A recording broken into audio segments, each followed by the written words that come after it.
Hello everyone, সবাই কেমন আছো? আজকে আমাদের ঘরে কি রান্না হচ্ছে চলো একবার তোমাদের সাথে শেয়ার করি। এখানে গরম গরম মাছ ভাজি করা হচ্ছে, ছোট মাছ ভাজি। আজকে ছোট মাছ রান্না হবে মেনুতে। আর এখানে উস্তা সিদ্ধ করে রেখেছে মা,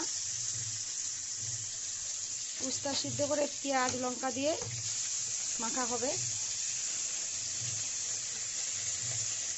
আর এখানে মাছ আগে দিয়ে অল্প ভাজা করে রেখে দিয়েছে, এখানেও রেখে দিয়েছে ভাজা করে।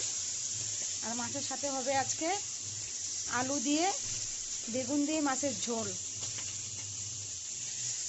আর এখানে পুদিনা চাটনিও হয়ে গেছে, বাটা হয়ে গেছে পুদিনা চাটনি। আর এখানে মাছ ভাজা হচ্ছে। কে কে ছোটো মাছের ঝোল খেতে ভালো পাও অবশ্যই কমেন্ট করে জানাবে। ভিডিওটা যদি ভালো লেগে থাকে তোমাদেরকে লাইক কমেন্ট আর শেয়ার করে দিও। Thank you.